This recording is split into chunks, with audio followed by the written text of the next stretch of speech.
Hello everyone, welcome you all to this video lecture series of Geography। Geography में अभी हम लोग climatology discuss कर रहे थे और हम लोग देख चुके थे कि क्यों हम लोग क्लाइमेटोलॉजी डिस्कस कर रहे हैं, क्योंकि ये सबसे ज़्यादा इम्पॉर्टेंट टॉपिक था ज्योग्राफी का। और इस क्लाइमेटोलॉजी में प्रीवियस लेक्चर में हम लोग देख चुके थे लैटिट्यूड क्या होता है, लॉन्गिट्यूड क्या होता है, क्या सिग्निफिकेंस है लैटिट्यूड और लॉन्गिट्यूड का, क्यों हम लोग लैटिट्यूड और लॉन्गिट्यूड पढ़ते हैं, ये सब कुछ हम लोग देख चुके थे। अर्थ का शेप कैसा होता है, जियोट शेप होता है, ये सब देख चुके थे और लैटिट्यूड और लॉन्गिट्यूड से रिलेटेड कुछ फैक्ट्स देखे थे। आज के वीडियो लेक्चर में जो है हम लोग ट्रॉपिक ऑफ कैंसर और ट्रॉपिक ऑफ कैप्रिकॉर्न के बारे में देखेंगे कि क्यों 23.5 डिग्री नॉर्थ को ही हम लोग ट्रॉपिक ऑफ कैंसर कंसिडर करते हैं।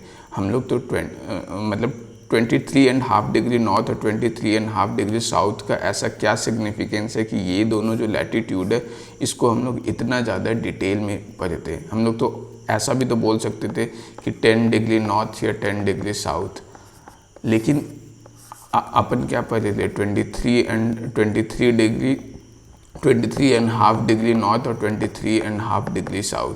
तो ये जो है ये दोनों लैटिट्यूड का क्या सिग्निफिकेंस है ये अभी हम लोग देखेंगे। फिर हम लोग देखेंगे कि जो ऑर्बिटल प्लेन होता है वो क्या होता है। हम लोग देखेंगे अर्थ का जो एक्सिस है वो हम लोग क्यों बोलते हैं कि अर्थ का एक्सिस जो है वो इस तरीके से टिल्टेड है नॉर्थ और साउथ पोल में। हम लोग ऐसा क्यों नहीं कंसिडर करते कि अर्थ का एक्सिस नॉर्थ और साउथ इस तरीके से होना चाहिए। ये इसके बाद फिर हम लोग देखेंगे कि समर सॉलिस्टिस और विंटर सॉलिस्टिस क्या होता है, जिसे हम लोग नॉर्दर्न सॉलिस्टिस और सदर्न सॉलिस्टिस भी बोलते हैं। फिर हम लोग देखेंगे कि अर्थ के रोटेशन की वजह से किस तरीके से डे और नाइट होता है, जिसमें हम लोग सर्कल ऑफ इल्यूमिनेशन के बारे में देखेंगे। फिर हम लोग देखेंगे कि अर्थ के रिवॉल्यूशन की वजह से किस तरीके से डिफरेंट सीजन्स आता है, कब हम लोग का spring season, summer season, autumn season और विंटर सीज़न किस तरीके से आता है। तो ये डिफरेंट सारे सीजन्स को देखेंगे।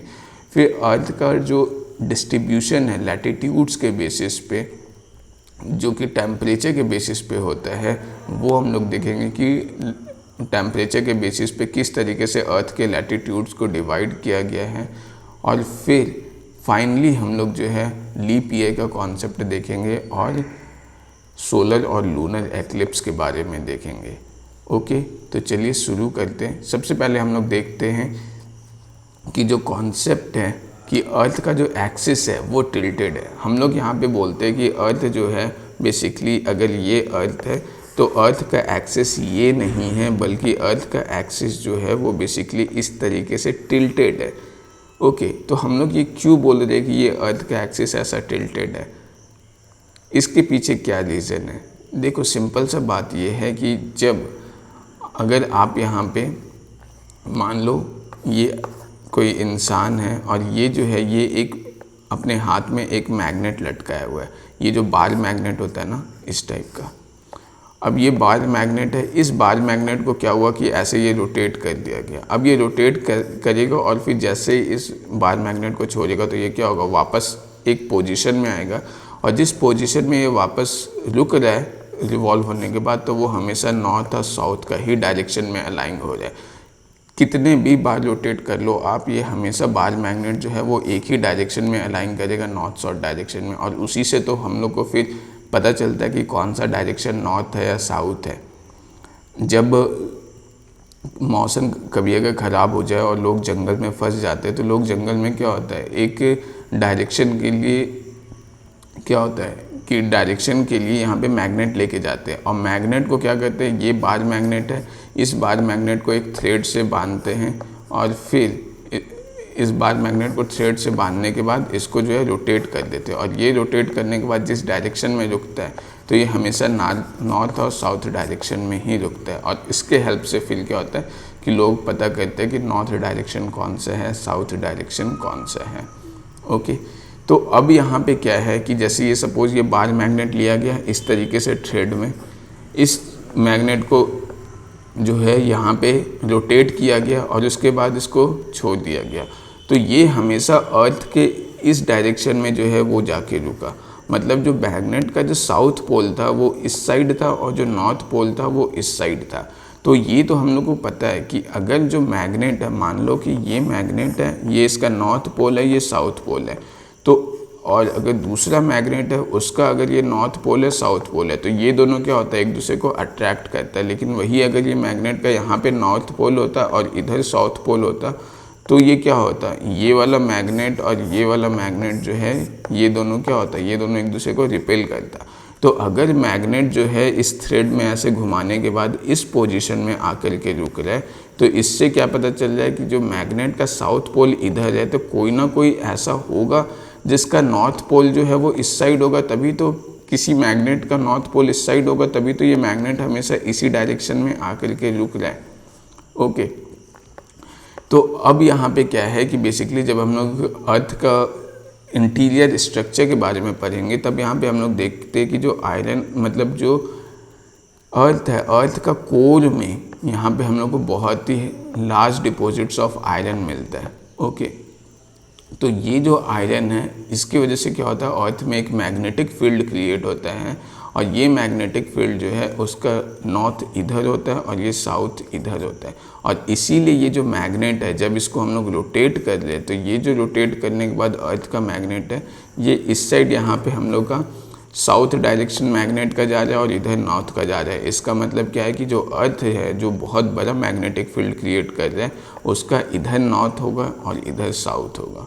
ओके, तो इसीलिए यहाँ पे हम लोग देख सकते हैं कि अगर मैग्नेट जो है वो इस तरीके से रुक रहा है साउथ पोल और नॉर्थ पोल, तो जो अर्थ है, अर्थ का जो मैग्नेटिक फील्ड है वो किस साइड क्रिएट हो रहा है, अर्थ का मैग्नेटिक फील्ड इधर नॉर्थ पोल है इधर साउथ पोल है।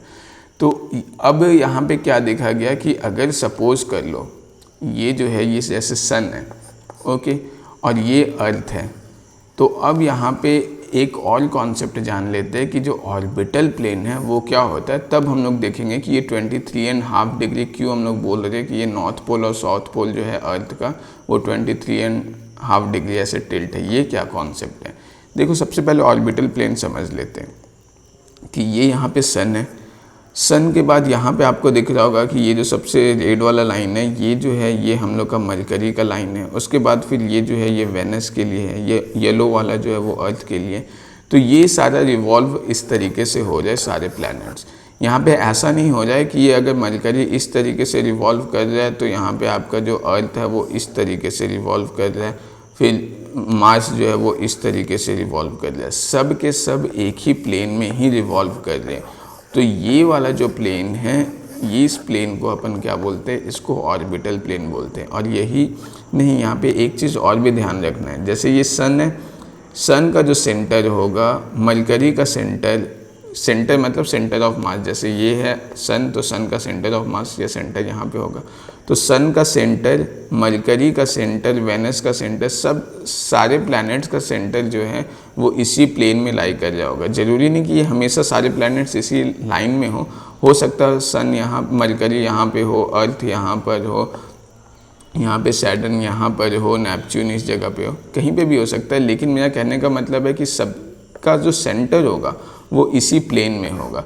तो इस प्लेन को जो है ये हम लोग क्या बोलते हैं, इस प्लेन को हम लोग ऑर्बिटल प्लेन बोलते हैं। ये यहाँ पे आप लोग को दिख रहा होगा कि ये ऑर्बिटल प्लेन है। तो अब ये सन हो गया, सन का सेंटर कहीं यहाँ है और अर्थ का सेंटर भी इसी प्लेन में लाई कर रहा है। ये वाला जो प्लेन है ये हम अपन का क्या है, ऑर्बिटल प्लेन है। अब इस ऑर्बिटल प्लेन में क्या है कि इस ऑर्बिटल प्लेन के परपेंडिकुलर कोई भी एक लाइन है ये, तो देखा गया कि जो अर्थ का नॉर्थ और साउथ पोल जो मैग्नेट ऐसे टिल्ट हो जा रहा था, हम लोग मैग्नेट को रोटेट कर लेते तो मैग्नेट क्या हो रहा था, टिल्ट होके इस डायरेक्शन में आ जा रहा था। तो ये जो मैग्नेट जिस डायरेक्शन में टिल्ट कर रहा था, जिससे पता चल रहा था कि ये क्या है, ये यहाँ पे कोई बहुत ही हैवी अर्थ का मैग्नेटिक फील्ड है, ये इस परपेंडिकुलर वाले लाइन से क्या हो रहा था, 23.5 डिग्री बना जाता। मतलब ये ऑर्बिटल प्लेन है, ऑर्बिटल प्लेन से परपेंडिकुलर ये एक लाइन बनाए, इस लाइन से 23.5 डिग्री पे ये जो अर्थ का मैग्नेटिक फील्ड है वो इस डायरेक्शन में लाई कर जाता, 23.5 डिग्री नॉर्थ, मतलब 23.5 डिग्री एंगल पर। ओके, तो इसीलिए यहाँ पे अब हम लोग क्या कंसिडर किए कि जो अर्थ का मैग्नेटिक फील्ड है वो, या अर्थ का जो ये वाला पोर्शन है, इसको अपन नॉर्थ पोल कंसिडर किए, ये साउथ पोल कंसिडर किए। रीज़न क्या था, क्योंकि रीज़न सिंपल सा था, जब हम लोग मैग्नेट को यहाँ पे रोटेट करके, जब इस मैग्नेट को रोटेट करके छोड़ देते तो मैग्नेट का यहाँ पे साउथ पोल जा जाता, यहाँ पे नॉर्थ पोल जा जाता। इसका मतलब कि अर्थ का जो मैग्नेटिक पोल, अर्थ का जो मैग्नेट था उसका नॉर्थ पोल इधर है मैग्नेटिक फील्ड का, और इधर साउथ पोल था। ओके, तो आई होप ये आपको समझ में आ रहा होगा कि क्यों हम लोग अर्थ का जो नॉर्थ पोल है वो इस डायरेक्शन में ले रहे, यहीं पे हम लोग नॉर्थ और साउथ ले रहे, ऐसे नॉर्थ और साउथ नहीं ले रहे।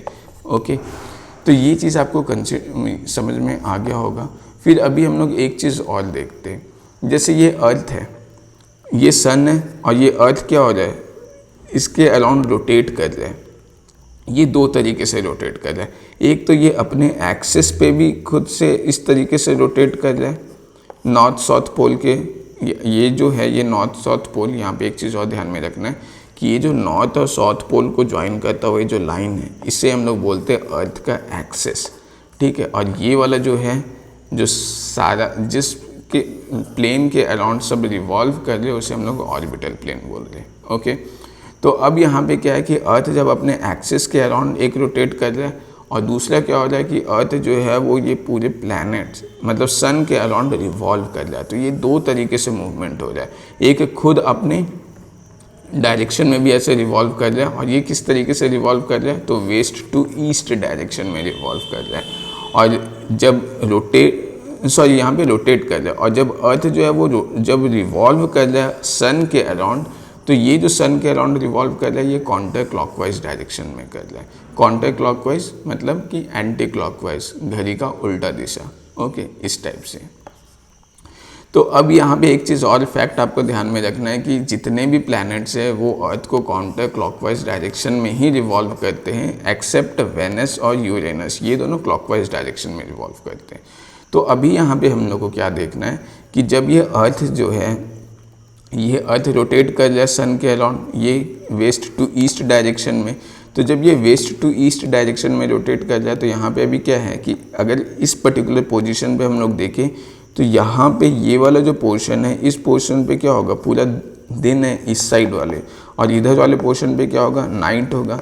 तो अब यहाँ पे एक चीज़ देखो, ये है, ये अगर हम लोग ड्रॉ करें तो ये हाफ सर्कल हो गया, और ऐसे ही हाफ सर्कल बैक साइड बनेगा, तो कंप्लीट ये इस टाइप का एक सर्कल बनेगा। और ये सर्कल जो होगा वो क्या होगा, ये डिटरमाइन कर रहा है कि इधर वाले पोर्शन पे डे है और इधर वाले पोर्शन पे नाइट है। ओके, वैसे यहाँ पे हम लोग और अच्छे से देख सकते हैं कि जैसे ये मान लो ये सर्कल ऑफ इल्यूमिनेशन है, मतलब ये यही वो सर्कल है जो यहाँ पे हम लोग देख रहे हैं कि ये यहाँ पे आपको दिख रहा होगा कि ये वाला जो पोर्शन है, ऐसे हम लोग यहाँ पे सर्कल ड्रॉ कर रहे हैं। ठीक है, तो ये फ्रंट साइड का है और ये बैक साइड के लिए सर्कल है। तो ये वाला पोर्शन डे को बता रहा है और ये वाला पोर्शन नाइट को बता रहा है, मतलब कि ये वाला जो सर्कल है ये डे और नाइट को सेपरेट कर रहा है अर्थ में। तो उस सर्कल को हम लोग क्या बोलते हैं, उस सर्कल को हम लोग बोलते हैं सर्कल ऑफ इल्यूमिनेशन, कि वो सर्कल जो डे और नाइट को डिवाइड कर रहा है। अगर यहाँ पे सन है, ये यहाँ पे अर्थ है, अर्थ का ये एक्सिस है। ओके, और इधर क्या है, ये वाला पोर्शन डे है क्योंकि ये सन के साइड है, ये वाला पोर्शन नाइट है क्योंकि ये फार फ्रॉम द अर्थ है, मतलब ये शैडो वाला पोर्शन है। तो उस केस में ये जो सर्कल बन रहा है, ये वाला लाइन जो पूरे अर्थ में एक सर्कल बनाएगा, इस सर्कल को हम लोग क्या बोलते हैं, सर्कल ऑफ इल्यूमिनेशन बोलते हैं। ये क्लास 6 के एनसीईआरटी में मिल जाएगा आपको। ओके, उसके बाद अब जो है हम लोग फाइनली देखेंगे कि अर्थ के रिवॉल्यूशन की वजह से किस तरीके से अर्थ पे डिफरेंट एक्सिस बनता है। और एक चीज़ और यहाँ पे जो ध्यान में रखने का बात है कि ये जो अर्थ का एक्सिस है, ओके, ये एक्चुअली बेसिकली में ये जो है ये हमेशा टिल्ट इस डायरेक्शन में होता है। यहाँ पे मैंने समझाने के लिए ऐसे बताया था, अगर आप देखें इमेज में तो ये हमेशा इसका टिल्ट इस डायरेक्शन में होता है। ये नॉर्थ पोल है, ये साउथ पोल है। ओके, ये बेसिकली यहाँ पे इस तरीके से ये नॉर्थ पोल और साउथ पोल बनता है। यहाँ पे ये एंगल 23.5 डिग्री बनता है, जैसे हम यहाँ पे देख सकते हैं। ये कुछ इस टाइप से है, ये अर्थ का एक्सिस है ये वाला। तो अब यहाँ पे क्या है, एक चीज़ और जो ध्यान में रखना है कि ये जो टिल्ट है, ये जो एक्सिस है, ये हमेशा इसी डायरेक्शन में ही रहेगा। जब अर्थ रिवॉल्व कर रहा है सन के अराउंड इस काउंटर क्लॉकवाइज डायरेक्शन में, तो आप देख सकते हो हर जगह पे एक्सिस इसी डायरेक्शन में है। ओके, हर जगह एक्सिस इसी डायरेक्शन में। अब यहाँ पे क्या हो रहा है कि अभी हम लोग देखेंगे नदर्न सॉलिस्टिस और सदर्न सॉलिस्टिस क्या होता है, या फिर जिसको हम लोग समर सॉलिस्टिस और विंटर सॉलिस्टिस भी बोलते हैं, ये देखेंगे। और इसी के थ्रू हम लोग ये भी समझने का कोशिश करेंगे कि ट्रॉपिक ऑफ कैंसर और ट्रॉपिक ऑफ कैप्रिकॉर्न क्या होता है, क्यों हम लोग 23.5 डिग्री को ही ट्रॉपिक ऑफ कैंसर कंसिडर कर रहे हैं, या ये जो 23.5 डिग्री नॉर्थ का जो लैटिट्यूड है इसका इतना क्या सिग्निफिकेंस है जो हम लोग इसको इतना स्पेशल, इतना इम्पोर्टेंस देते हैं। यहाँ पे एक चीज़ जान लो, जो सन का डायरेक्ट रे है ना, सन का डायरेक्ट रे हमेशा कभी ना कभी, सन का जो डायरेक्ट रे जब पड़ता है तो वो इस पोर्शन में कभी ना कभी एक बार तो कम से कम पड़ता ही है। ओके, तो ये वाला जो रीजन है, जैसे इसको अगर हम लोग यहाँ पे अच्छे से देखें तो जैसे ये सन है, सन का मान लो अभी ये डायरेक्ट रे जो है ये जब 21 जून है, तो 21 जून को अर्थ जो है वो कुछ इस तरीके से टिल्टेड है, और ये टिल्ट एक्सिस का हमेशा ऐसा ही रहेगा। इस टाइम क्या हो रहा है, क्योंकि ये अर्थ जो है ये इस टाइप से कुछ झुका हुआ है, तो अब यहाँ पे सन का जो डायरेक्ट रे है वो यहाँ पे कहाँ पे आ रहा है, ट्रॉपिक ऑफ कैंसर पे आ रहा है, और ये इसी पोर्शन में जो है ये रोटेट करते करते जो है ये इस जगह पे आ गया। जब इस पोर्शन पे आता है 23 सितंबर को, तो जो इक्वेटर है, सन का डायरेक्ट रे जो है ये अब क्या है, इसका टिल्ट अब इस साइड नहीं है, ये तो इस जगह पे जब आया तो ये बिल्कुल सेंटर पे आ जाता है, तो सन का डायरेक्ट रे जो है अभी यहाँ पे इक्वेटर पे आ रहा है। और जब इक्वेटर पे आ रहा है तो यहाँ पे क्या होगा, जितना इक्वली नॉर्दर्न हेमिस्फीयर में लाइट जाएगा उतना ही इक्वली सदर्न हेमिस्फीयर में भी लाइट जाएगा। लेकिन जब ये ट्रॉपिक ऑफ कैंसर पे, मतलब ये 23.5 डिग्री यहाँ पे हम लोग ले लेते हैं, 23.5 डिग्री नॉर्थ पे जब सन का डायरेक्ट रे आ रहा है, तो उस टाइम पे क्या हो रहा है कि ये जो नॉर्दर्न पार्ट है इस जगह पे सन का ज़्यादा लाइट जाएगा, ये जो सदर्न पार्ट है इसमें क्या होगा, सन का कम लाइट जाएगा, क्योंकि ये वाला पोर्शन ट्रॉपिक ऑफ कैंसर से ज़्यादा नज़दीक है, ऊपर वाला portion northern part.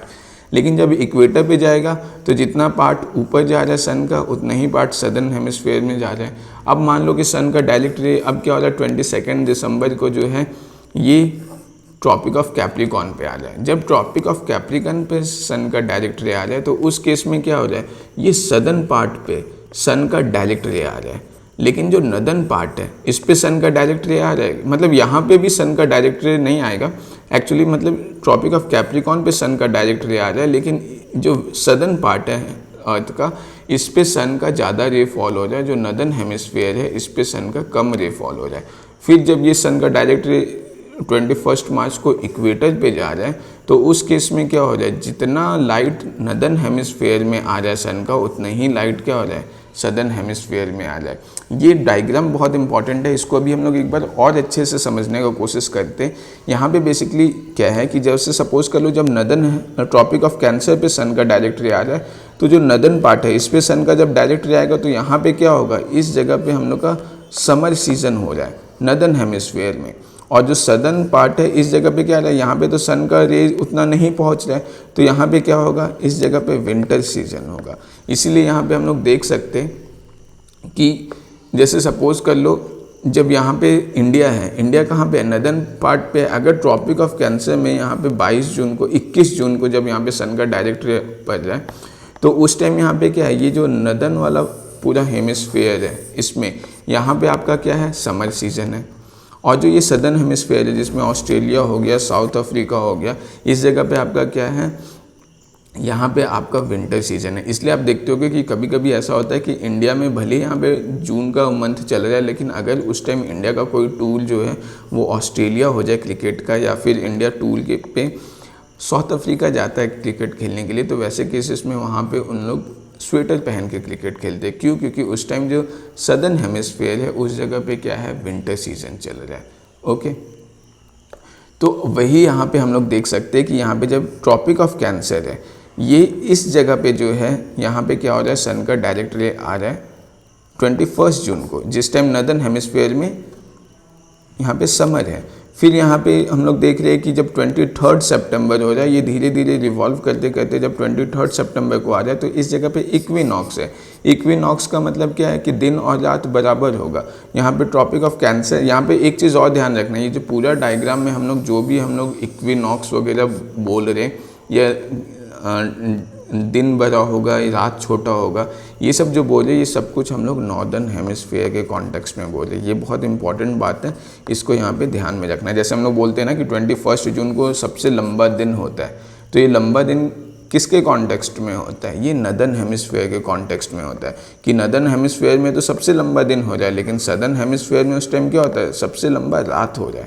Okay, longest day और शॉर्टेस्ट नाइट, यहाँ पे लॉन्गेस्ट डे जो है ये नदर्न हेमिस्फीयर में हो जाए, लेकिन लॉन्गेस्ट नाइट जो है वो लॉन्गेस्ट डे जो हो जाए वो आपका नदर्न हेमिस्फीयर में हो जाए, लेकिन लॉन्गेस्ट नाइट जो है वो आपका सदर्न हेमिस्फीयर में हो जाए। ठीक है, तो इस चीज़ को बहुत अच्छे से ध्यान में रखना है कि जब हम लोग बात कर रहे हैं कि अर्थ का जब डायरेक्ट रे यहाँ पे आ रहा है ट्रॉपिक ऑफ कैंसर में, तो इस जगह पे जो है जो नदर्न हेमिस्फीयर है यहाँ पे आपका क्या हो जाए? समर सीजन हो जाए। और वैसे ही जब यहाँ पे 23 सितंबर को जब सन का रे इक्वेटर पे आ जाए, तो अब क्या होगा? ऊपर जितना दिन उतना ही इक्वल रात जो है वो दिन में, मतलब नदर्न हेमिस्फीयर और सदर्न हेमिस्फीयर में दिन और रात क्या होगा? लगभग बराबर ही होगा। क्यों? क्योंकि जो सन का रे है वो ऑलमोस्ट इक्वली दोनों जगह पे रीच कर जाए। अगर सपोज कर लो ये इक्वेटर पे जाएगा तो जितना पोर्शन इस जगह पे लाइट जाएगा उतना ही पोर्शन इस जगह पे लाइट जाएगा, लेकिन जब ये इस टाइप से टिल्टेड है, ट्रॉपिक ऑफ कैप्रिकॉर्न पे डायरेक्ट रे जा रहा है, तो सदर्न हेमिस्फीयर पे यहाँ पे ज़्यादा लाइट जाएगा, ये वाले पोर्शन पे ज़्यादा लाइट जाएगा। ओके, और ये वाला पोर्शन पे क्या होगा? कम लाइट पहुँचेगा, क्योंकि ये दूर भी है, और दूसरा ये वाला रीजन जो इधर तो लाइट पहुँचेगा भी नहीं सन का डायरेक्ट। ओके, तो इसलिए यहाँ पे क्या है कि जब ट्रॉपिक ऑफ कैप्रिकॉर्न पे जा जाए तो इस टाइम क्या होगा? जो सदर्न हेमिस्फीयर है इस जगह पे समर सीजन, जो नदर्न हेमिस्फीयर है इस जगह पे विंटर सीजन, ऐसा कुछ होगा।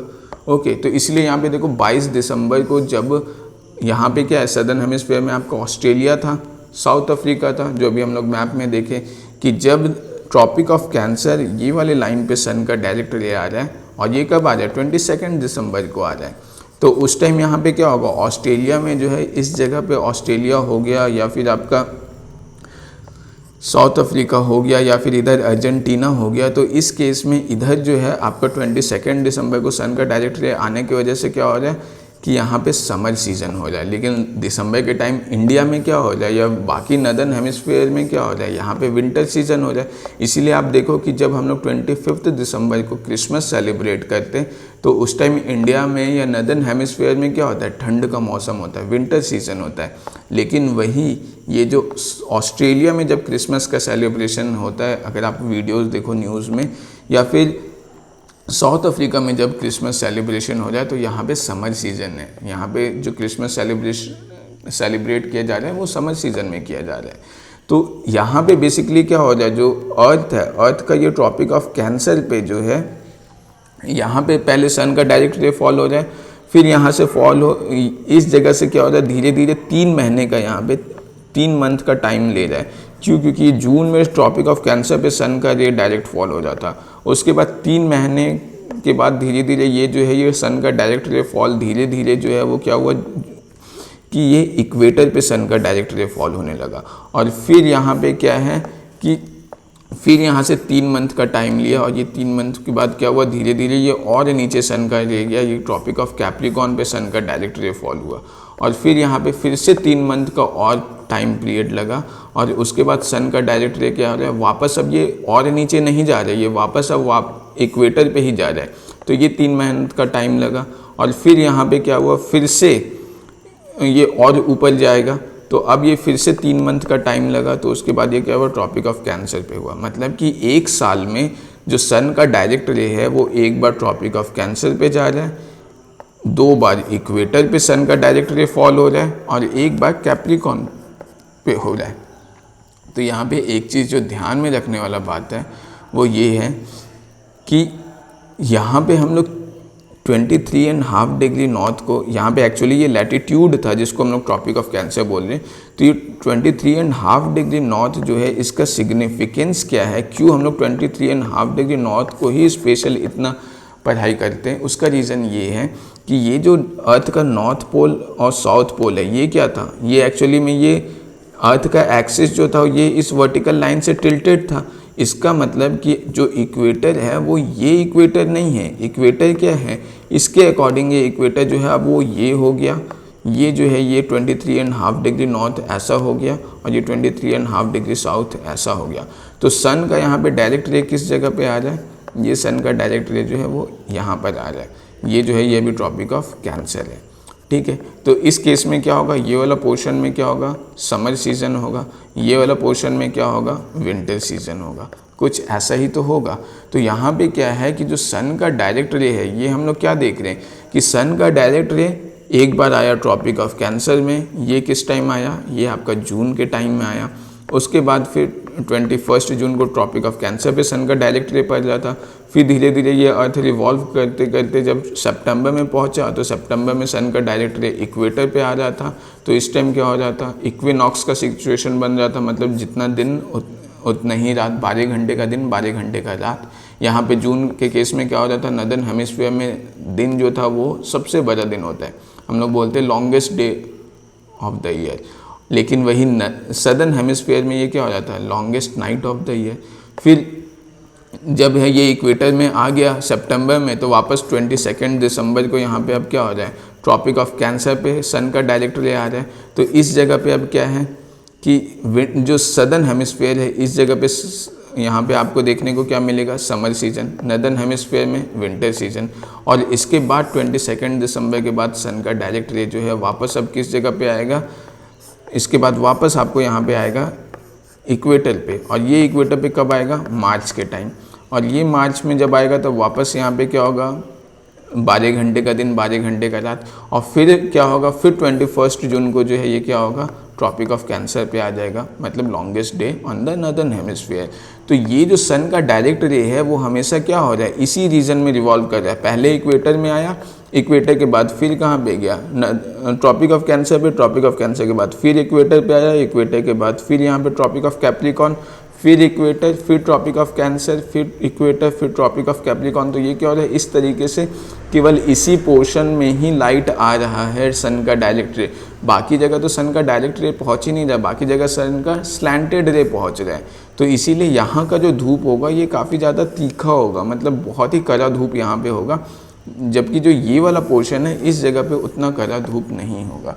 तो इसीलिए जो ये वाला पोर्शन है, जिस पोर्शन में सन का डायरेक्ट रे आ रहा है, उसको हम लोग क्या बोलते हैं, टॉरिड जोन बोलते हैं।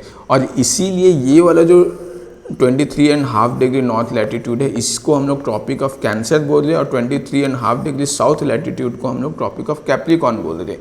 क्यों बोल रहे हैं, क्योंकि यही वो लाइन है जिस लाइन के ऊपर सन का डायरेक्ट रे नहीं जा रहा है नदर्न हेमिस्फीयर में, और tropic of Capricorn 23.5 degree south latitude, ये वो वाला लैटिट्यूड है जिस लैटिट्यूड के बियॉन्ड सदर्न हेमिस्फीयर में, उससे नीचे जो है वो सन का डायरेक्ट रे फॉल नहीं कर रहा है। तो इसीलिए अब यहाँ पे क्या हो रहा है कि जब यहाँ पे जून में क्या हो जाता है, ये नदर्न हेमिस्फीयर के कॉन्टेक्स्ट में हम लोग देख रहे हैं, ओके।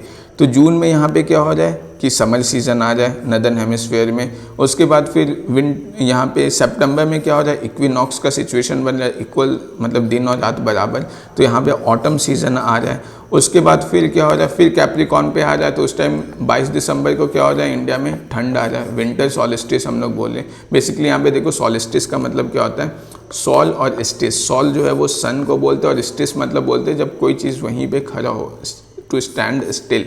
तो सन जो है, जब हम लोग बोलते हैं विंटर सॉलिस्टिस, तो विंटर सॉलिस्टिस जो है इसको हम लोग क्या बोलते हैं, सदर्न सॉलिस्टिस भी बोलते हैं। मतलब कि जो सदर्न सॉलिस्टिस है, इसका मतलब क्या है कि जो सदर्न पार्ट है वहाँ पे सन का डायरेक्ट रे आ रहा है। जब हम लोग बोलते हैं नदर्न सॉलिस्टिस, जो हम लोग नदर्न सॉलिस्टिस किसको बोलते हैं, समर सॉलिस्टिस को बोलते हैं। तो समर सॉलिस्टिस यहाँ पे क्या है, ये है, इसी को हम लोग बोले नदर्न सॉलिस्टिस। मतलब सन का जो डायरेक्ट रे है वो कहाँ पे आ रहा है, ट्रॉपिक ऑफ कैंसर पे आ रहा है। तो वही हम लोग यहाँ पे देख रहे थे कि फिर यहाँ पे क्या हुआ, विंटर सीजन आया। विंटर सीजन कब आ रहा है, विंटर सॉलिस्टिस मतलब समर सॉलिस्टिस पे। उसके बाद फिर अब यहाँ पे क्या हो रहा है, इक्विनॉक्स आ रहा है। इक्विनॉक्स आ रहा है तो वापस स्प्रिंग सीजन आ रहा है। मतलब कि समर सीजन आया, समर सीजन के बाद ऑटम सीजन आया सितंबर में। उसके बाद फिर वापस क्या है आपका दिसंबर में विंटर सीजन आ रहा है। विंटर सीजन के बाद फिर से स्प्रिंग सीजन आ रहा है। स्प्रिंग सीजन के बाद फिर समर सीजन आ रहा है, जो हम लोग इस डायग्राम में देख सकते हैं कि पहले स्प्रिंग सीजन, फिर समर सीजन, फिर ऑटम सीजन, फिर विंटर सीजन, फिर स्प्रिंग, समर, ऑटम, विंटर। इस तरीके से सीजन जो है वो होता जा रहा है। अगर सपोज कर लो यहाँ पे अर्थ का एक्सिस टिल्टेड नहीं होता, ये अर्थ का एक्सिस इस तरीके से नहीं हो कि ऐसा ही होता, ये होता अर्थ का एक्सिस, तो उस केस में क्या होता, ये हमेशा अर्थ का एक्सिस ऐसा ही होता हर जगह पे। तो क्या सीज़न इंडिया में इतना सारा होता, ये 4 सीज़न आता, नहीं आता। हमेशा इंडिया के केस में क्या होता, सन का डायरेक्ट रे कहीं पे भी पड़े, जितना मतलब इस टाइप से होता, तो उस केस में क्या होता कि हमेशा सन का डायरेक्ट रे इक्वेटर पे ही आता, इक्वल दिन इक्वल रात हर जगह होता, मतलब जितना दिन उतना ही रात। तो उस केस में हमेशा क्या होता कि ना तो कोई समर सीज़न का कॉन्सेप्ट होता, ना ही कोई विंटर सीज़न का कॉन्सेप्ट होता। जो इक्वेटर होता वो बहुत ज़्यादा गर्म होता, पोल जो है वो बहुत ही ज़्यादा ठंडा होता, ट्रॉपिक ऑफ कैंसर जो है वो भी इतना गर्म नहीं होता, हल्का ठंडा ही होता, क्योंकि सन का डायरेक्ट रे तो हमेशा इक्वेटर पे ही आता। तो ये जो सीज़न आ रहा है, सीज़न होने के पीछे जो अर्थ का एक्सिस जो इस तरीके से टिल्टेड है, वो बहुत इंपॉर्टेंट रोल प्ले कर रहा है, क्योंकि ये टिल्ट होने की वजह से ही सन का डायरेक्ट रे कैंसर पे आ रहा है, फिर इक्वेटर पे, फिर कैप्रिकॉर्न पे, और फिर वापस इक्वेटर पे, इस तरीके से हो रहा है। ओके, तो यही रीज़न है कि क्यों हम लोग 23.5 डिग्री नॉर्थ और 23.5 डिग्री साउथ जो है, इसको हम लोग इतना ज़्यादा इम्पोर्टेंस देते हैं। अब यहाँ पे एक चीज़ और देखो कि अगर हम लोग ये डिस्ट्रीब्यूशन देख रहे हैं अर्थ का टेम्परेचर के बेसिस पे, तो यहाँ पे एक चीज़ हम लोग देख लेते हैं कि ये जो है, ये हम लोग का, ये तो हम लोग देख चुके हैं, इस चीज़ को हम लोग क्या बोल रहे हैं, टॉरिड जोन बोल रहे हैं। ओके, ये हो गया टॉरिड जोन। इसके बाद अब यहाँ पे क्या है कि जो ये वाला पोर्शन है, इस पोर्शन पे सन का रे आ रहा है, लेकिन डायरेक्ट नहीं आ रहा है, ठीक है। तो इस रीजन को जो 23.5 डिग्री नॉर्थ से 66.5 डिग्री जो है नॉर्थ तक, ये वाला जो रीजन है, इस रीजन में क्या हो रहा है, सन का रे डायरेक्ट नहीं आ रहा है। लेकिन इसके ऊपर 66.5 डिग्री नॉर्थ जो है, इसके ऊपर से लेकर के ये जो 90 डिग्री नॉर्थ का जो लैटिट्यूड है, इस जगह तक सन का जो डायरेक्ट रे है वो बहुत ही कम आता है। और 6 महीने, मतलब इस रीजन में क्या हो रहा है, 6 मंथ का, 6 महीने का दिन हो रहा है और 6 महीने का रात हो रहा है। ओके, यहाँ पे क्या हो रहा है, इस जगह पे इक्वेटर में क्या होता है, लगभग 12 घंटा का दिन, 12 घंटा का रात हो रहा है। ट्रॉपिक ऑफ कैंसर में 12 घंटा का दिन, 12 घंटा का रात कब हो रहा है, सितंबर के टाइम में और मार्च के टाइम में, क्योंकि ये दोनों टाइम पे क्या हो रहा है, इक्विनॉक्स हो रहा है। बाकी जून में अगर हम लोग देखें, जून में ट्रॉपिक ऑफ कैंसर पे दिन बड़ा हो रहा है, रात छोटा हो रहा है।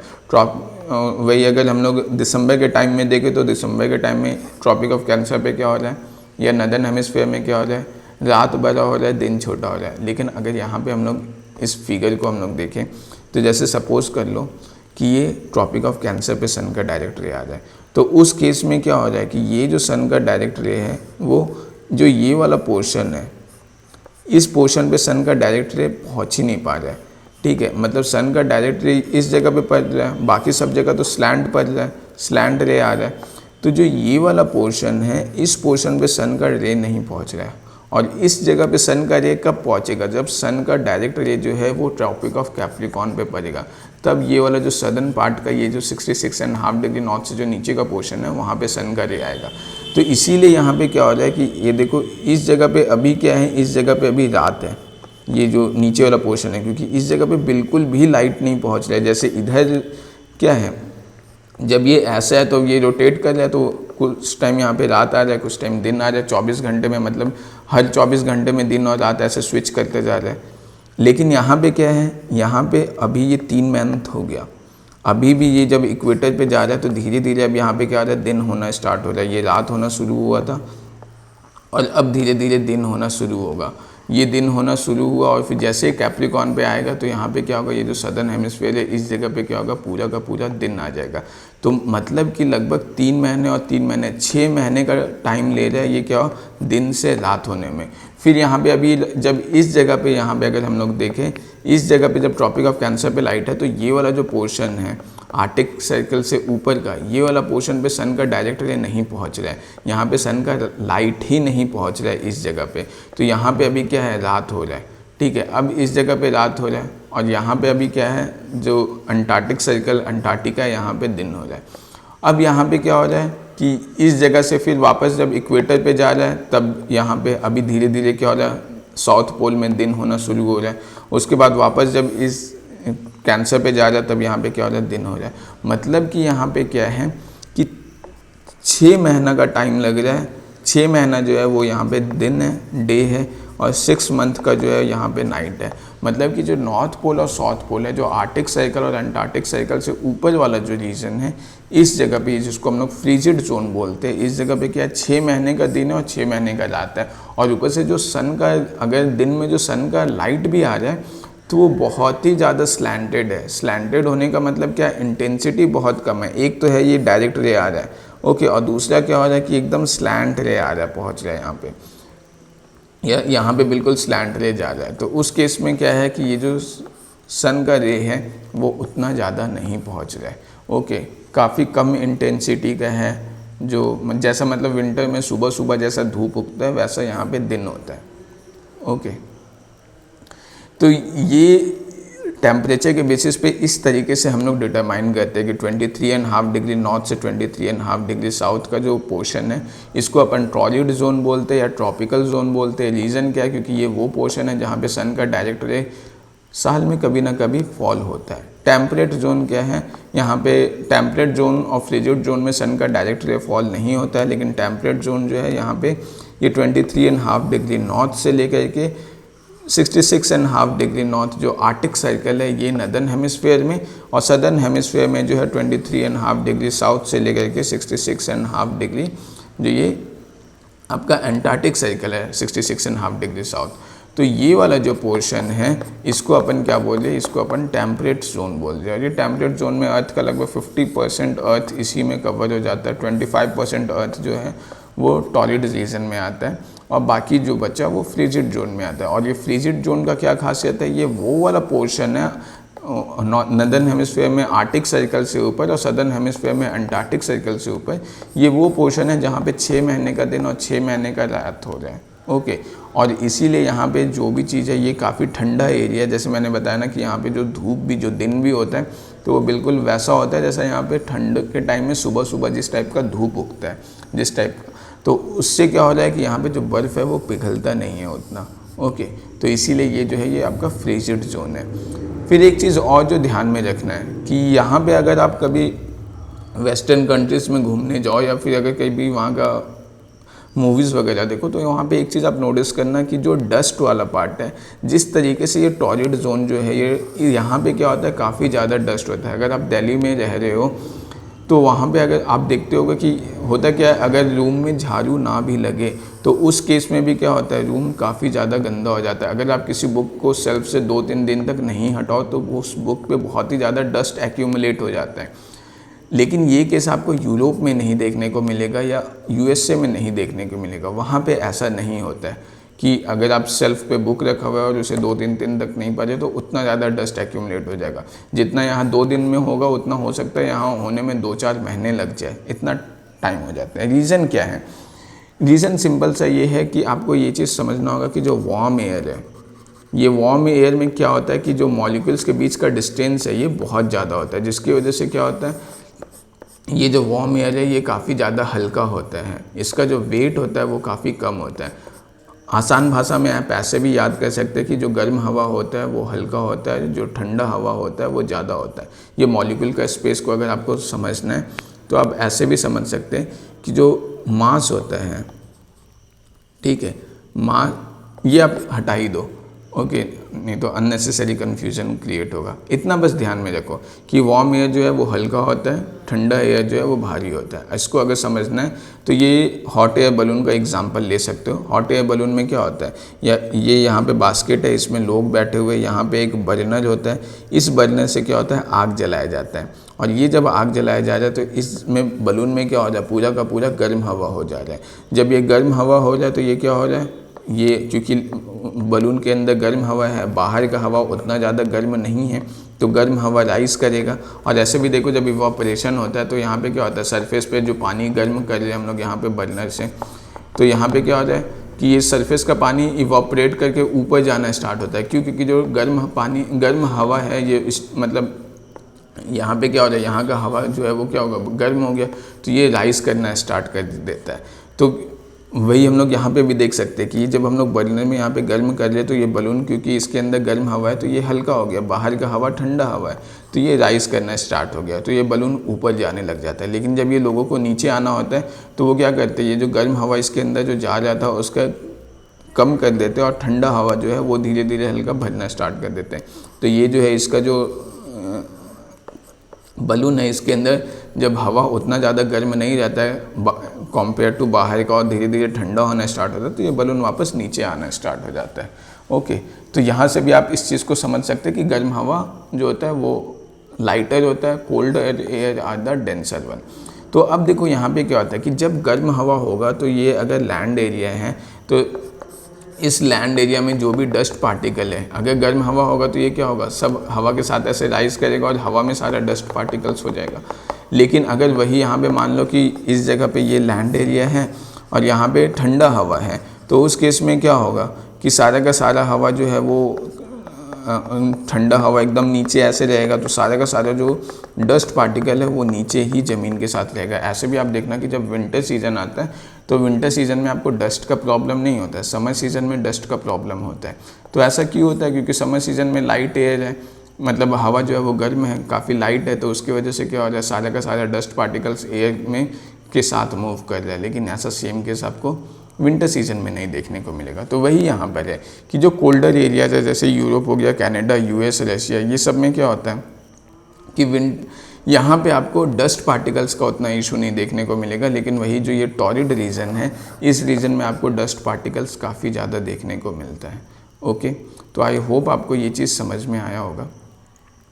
ये वीडियो एक्चुअली में काफ़ी ज़्यादा लंबा हो रहा है, तो अभी इसको यहीं पे ब्रेक करते हैं। नेक्स्ट वीडियो लेक्चर में अभी हम लोग देख लेंगे कि लीप ईयर का क्या कॉन्सेप्ट है और फिर समर सोलर और लूनर एक्लिप्स क्या होता है वो हम लोग नेक्स्ट पार्ट में देख लेते हैं। और उसके बाद फिर प्रॉपर जो हम लोग का क्लाइमेटोलॉजी में एनसीईआरटी का जो फंडामेंटल ऑफ फिजिकल ज्योग्राफी है उसमें हम लोग क्लास 8 का ये वाला पोर्शन जो है वो स्टार्ट करेंगे। ओके, फिर हम लोग बेसिक ये क्लाइमेटोलॉजी का हम लोग का ख़त्म हो जाएगा। इसके बाद तो हम लोग फिर composition and structure of the atmosphere, और जैसा कि मैं बता चुका था कि क्लाइमेटोलॉजी में हम लोग ये चैप्टर 8, 9, 10, 11, 12 ये यूनिट 4 जो है क्लाइमेट, ये फंडामेंटल ऑफ फिजिकल ज्योग्राफी का क्लास 11th का बुक है, इसको हम लोग कवर करेंगे। और रीज़न मैंने पहले ही बता दिया था क्योंकि जो ये वाला जो पोर्शन है, इस पोर्शन से सबसे ज़्यादा क्वेश्चन जो है वो प्रीवियस ईयर में पूछा जाता है। जैसे हम लोग देख चुके थे कि जो क्लाइमेटोलॉजी है इससे हर साल क्वेश्चन पूछा गया है। ओके, तो ये जो है ये काफ़ी इंपॉर्टेंट टॉपिक हो जाता है, इसीलिए सबसे पहले हम लोग इसको कवर कर लें। और इसी के अंदर अभी हम लोग देख चुके हैं कि किस तरीके से यूनिट 4 को हम लोग कवर करेंगे। ओके, इसको तो thank you very much for watching this video.